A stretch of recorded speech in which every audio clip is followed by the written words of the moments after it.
Welcome to Individualizing Digital Support Co-Teacher Training, the Bearcat Way. We're excited to talk to you a little bit about two new tools that we have here in Decatur County that are being used for special ed students by the special ed support teachers, as well as by their teachers in their classrooms. It's important we know about the tools so that we can best empower our students to use those tools. So let's get started.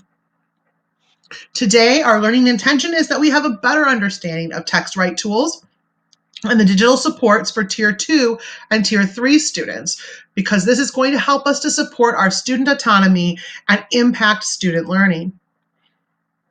You'll know that you have completed this session and come away successfully if you can tell us what text help is and where those tools are located, describe the examples of ways those tools can support different students' needs, and even list 3 ways to provide support inside Google Classroom as a special ed teacher or support teacher. First, we're going to talk about 3 basic ways you can make accommodations for your students just within the Google Classroom. It's important that we understand that this vehicle is here as a universal way that we are addressing student needs throughout our system, and that this is an important place for the co-teachers to be using this platform together to support students. So if you're a special ed teacher and you have students on your caseload that are in a regular classroom, you should be a co-teacher in that classroom. You might have your own classroom for certain things, but many of the things that you need to do to support your students should be happening in the Google Classroom of your students.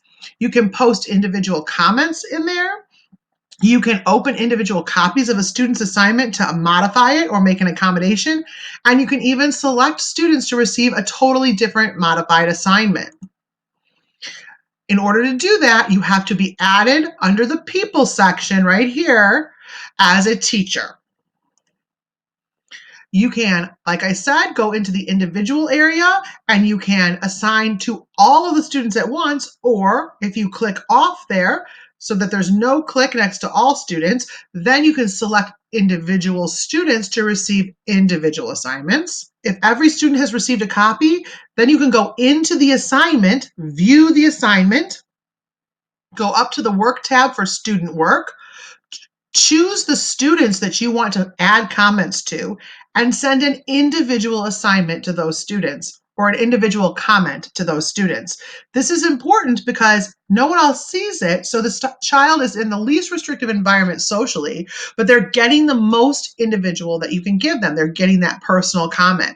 And it could be, hey, don't forget that you're supposed to use the text write feature to listen to the article, not just to try to read it on your own, or make sure you're highlighting for main ideas, whatever it is that you need to do to prompt that student to do their best work.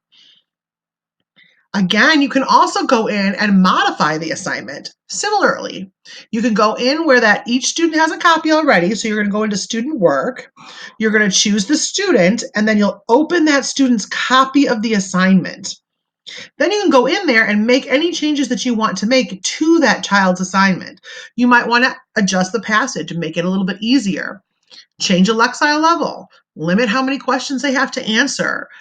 Provide some sentence stems to get them started, or give them a word bank. You can put it right on the document that they're going to be working in. This is a wonderful way to provide a modification that no other student is aware of, but that your student will benefit from. This is a great way for 2 teachers to work smarter together, not harder. You can also send a full alternative assignment to a group of children. Take out what you don't want them to do. Go ahead and repost the original assignment, but change theirs to be totally different. So we are using the Google Classroom tool to communicate these accommodations, especially because sometimes we're face-to-face with our students this year, and there have been times and could be times that we won't be face-to-face.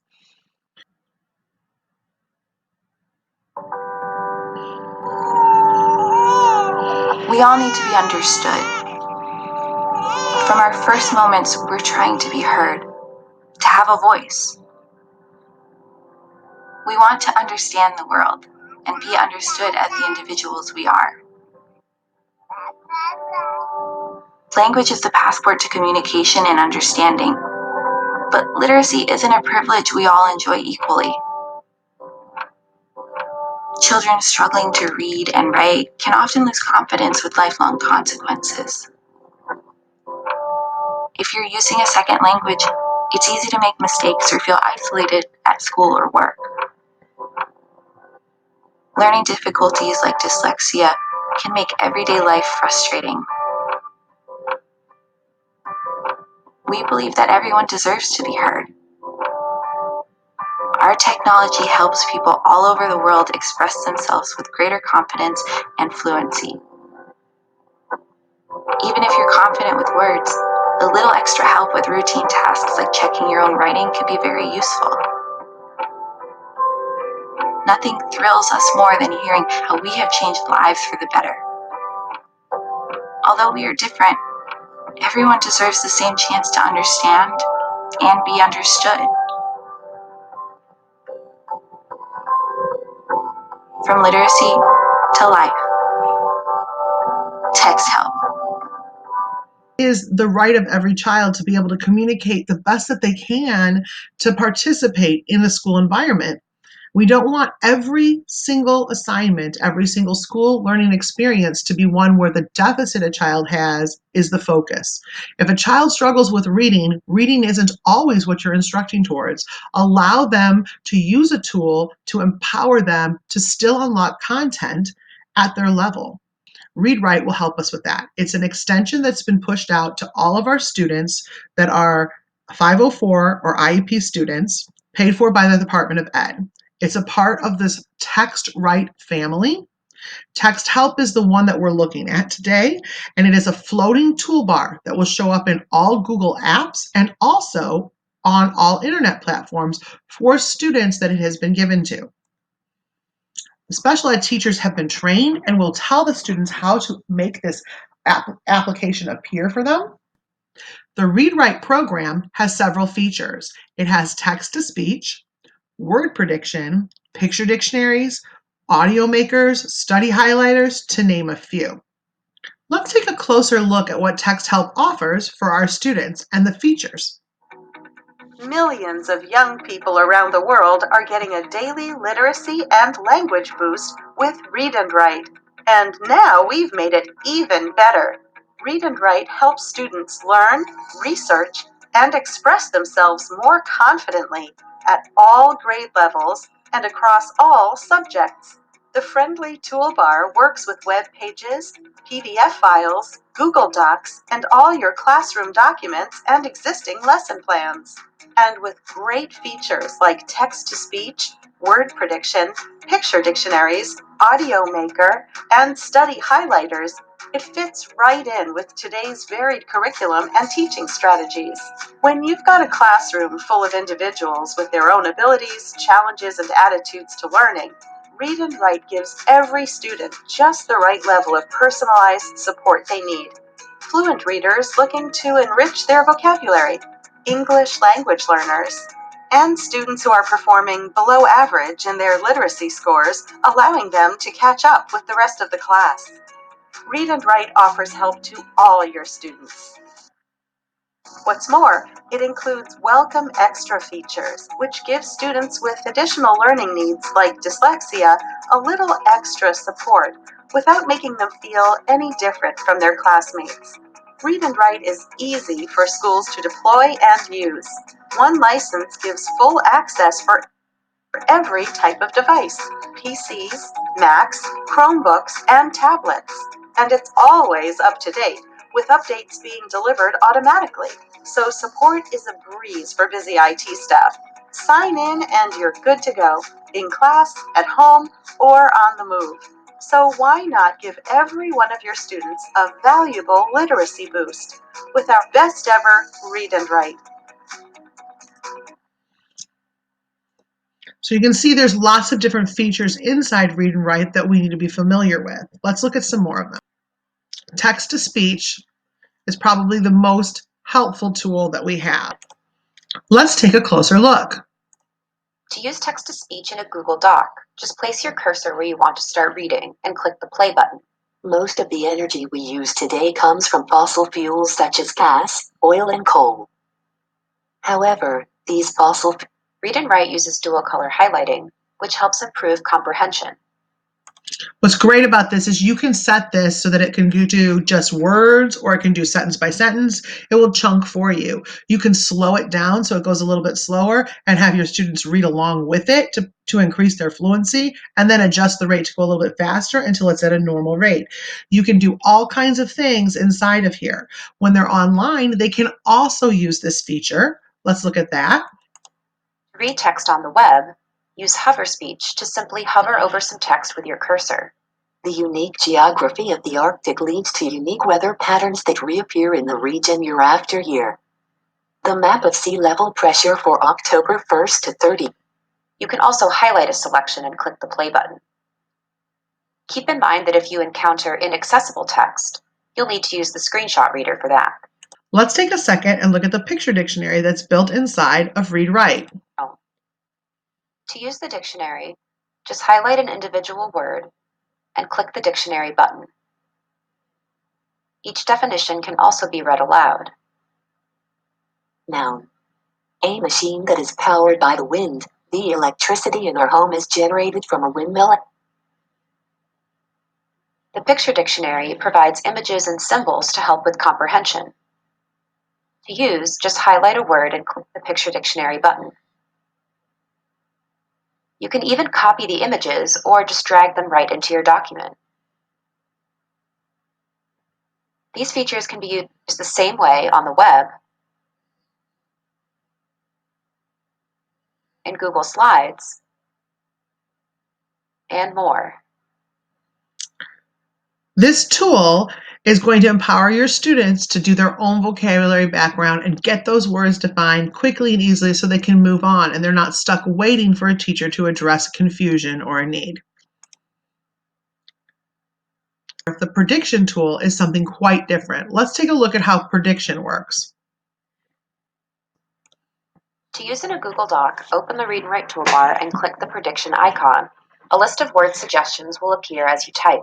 You can hover over a word to hear it read aloud. Planet. Or insert the word by clicking on it or using Control plus the number next to it. You can even use prediction with the dictionary, picture dictionary, or translator.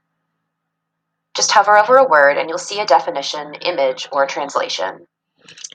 Having this prediction tool really empowers students to be able to write more confidently on their own. Imagine the difference in what you might receive as far as input from a student who typically avoids writing because they feel uncomfortable with their own vocabulary or background in writing. And now they have a tool that can support that and allows them to do more on their own. The translator tool brings it to a different level, allowing the students help with any of the foreign language issues they may face if English is not their first language. Let's take a look. The translator can be used to translate single words to over 90 different languages. To use in a Google Doc, select a word and click the translator icon on the Read and Write toolbar. For many languages, you can even read the translated word aloud. Saludable. Salubre. To change your translation language, just click the three dots on the Read and Write toolbar and go to Options.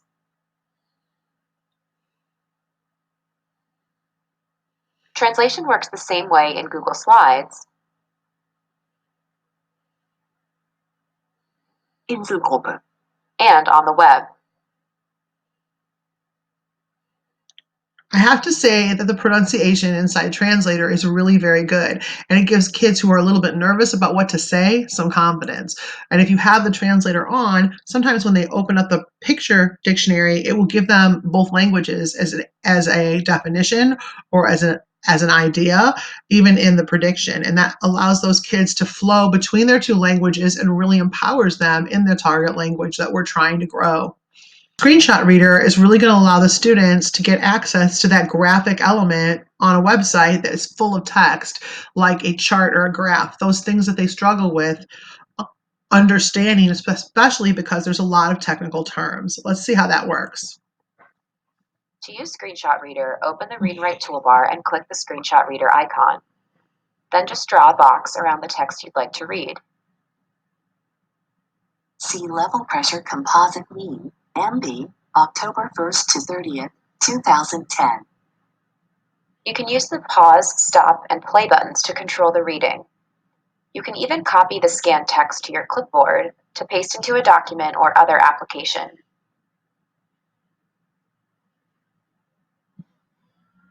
This works the same way on images or inaccessible text in Google Docs, Google Slides, and PDFs. Developmental pathway. This tool is my favorite tool because it empowers students to be better collectors of information, better studiers, and to better own the content that they're interacting with.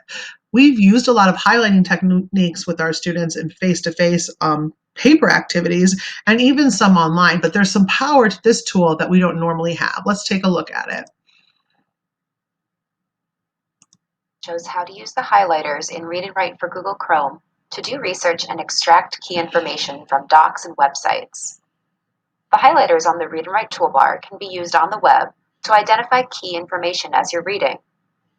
To use, just select some text and click a highlighter button.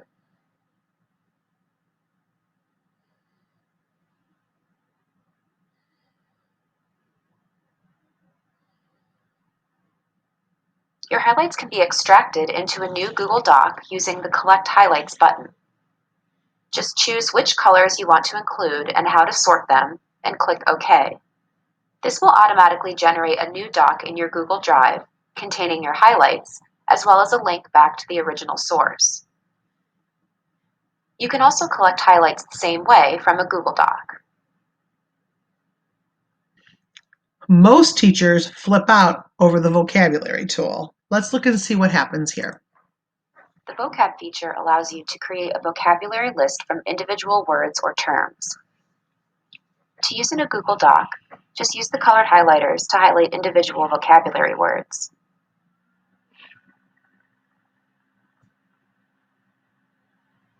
Then click the vocab button. This will automatically create a new doc in your Google Drive containing a vocabulary chart. It includes dictionary definitions, images from the picture dictionary, and an extra column for notes.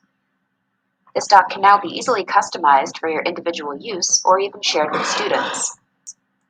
Whether the teacher chooses to use this themselves to create a document or teaches the child to collect their own vocabulary document, you're really empowering kids with some study tools between the highlighting tool and the vocabulary tool so that they're much more in control of what they do with the digital content that they receive.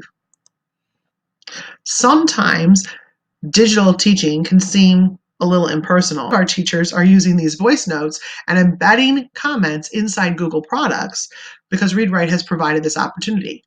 The voice note tool allows you to insert a short voice recording into your Google Doc as a comment. To do this, place your cursor wherever you want to insert the comment and click the voice note button. You'll see a microphone button and a timer at the top of your doc. Click the microphone icon to begin speaking. You can record up to 1 minute of audio. Read this article and take notes. You can then listen to your recording, make a new one, or insert it into your document. Your voice note will be inserted into the Google Doc as a comment. To listen to it, hover over the comment and click the play button. Read this article and take notes. If you've shared your document with others, they'll be able to listen as well. Voice notes is a great way for teachers to leave helpful hints or instructions for their students, or for students to record oral responses for their teachers. All your audio files will be stored in a folder in your Google Drive called My Voice Notes. Inside, you'll have subfolders broken down by document with the audio files inside. To learn more about Read and Write, visit texthelp.com. Voice notes are a really quick way to personalize the commentary and feedback that we give our students, and feedback, as we all know, is critical. Simplify is just beautiful because of all of the children that we have that really get distracted by what's going on online or in a document. So with Simplify, you simply click a button and you'll be able to clean up a website. Get all that nonsense on the side off so that the student can focus on what's important. Declutter web pages and simplify text. Just open the Read and Write toolbar when on the web and click the Simplify button. A new tab will open containing a decluttered version of the page. You can further summarize or shorten the text using the plus and minus buttons. You can also adjust the contrast controls and make changes to the font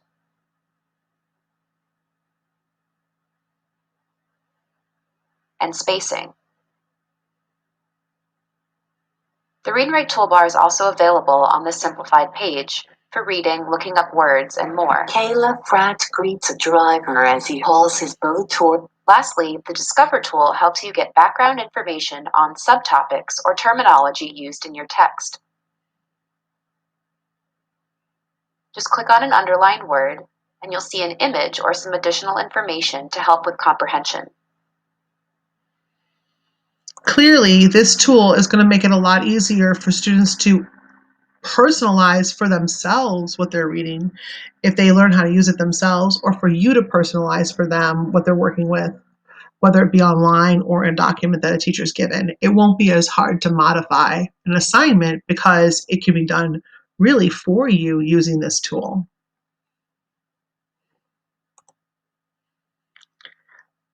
Practice reading aloud is another strategy that you can use to help the students to be more confident with their reading and to be more fluent, which we know drastically improves comprehension. This student can send recordings to their teacher for feedback. To use this feature on the web, click the Practice Reading Aloud button. The text will open in a new tab with a record button and several other features. Students can use text-to-speech to listen to the text first. Our world is always changing. Look out your window long enough, and you might see the weather change. Or use premium tools like the dictionary, picture dictionary, or screen masking. When ready, students can click the record button to start recording their reading. They can listen to the recording they've made and even share it with their teacher. If they're using Google Classroom, they can select their teacher from a list of their classes, or they can just type in their teacher's email address. Teachers will receive their students' recording via email. They can see what the student read and listen to how they did. Teachers can even give feedback and keep track of all their students' recordings using Read and Write's companion product, Fluency Tutor for Google. Students can also use the Practice Reading Aloud feature by selecting some text in Google Docs or Google Slides. So we know where the text help tools are. They're located at the top of the screen in that bar that hangs at the top of the screen. It looks like this at the bottom, but it hangs at the top as a little puzzle piece, right? So we know where the tools are. Let's go back and look at how we can describe different ways to use these tools. Text Help has several resources for us to use. There's a tool matcher program where if you click here, in the tool matcher, what you're doing is you're thinking about what's in the child's IEPs or what the child's goals are, and you're looking for things that are similar to the goals that we've already established. If you're working on building background knowledge, if you're trying to focus them for reading and writing, if you're trying to get them to monitor their own comprehension and to practice reading aloud and their fluency, you would click on those things, go to the bottom, and then show how Read and Write can help, and they'll pull up the tools that can be most helpful for the student. This is how we're going to choose the right tools for the right need. And in the handout that you receive, you'll learn about the different learning disabilities or learning challenges that a student might have and which tools they suggest for those different learning situations. Finally, if you click here, you can get out to the accessibility and accommodations, and you can get out to the testing components that match the text testing that we would do with our students this year and in the future on the Georgia milestones, etc. So now we know we can describe different ways that we can match those tools to different students' needs. And our last success criteria was being able to list 3 ways to provide support inside the Google Classroom, which we talked about at the beginning. How you can modify the assignment, you can individualize comments, or you can actually send an alternative assignment right inside Classroom. That can only happen if you're a co-teacher or you have a co-teacher in your classroom. Thank you very much for joining me for the Read Write Text Help presentation. I hope that you've learned a little bit today, and I hope you take some time to work with that co-teacher or that regular teacher. If you are a support teacher, work together so that you can really, really meet our students' needs and empower them to meet their own needs as they're working in a digital environment. Thank you.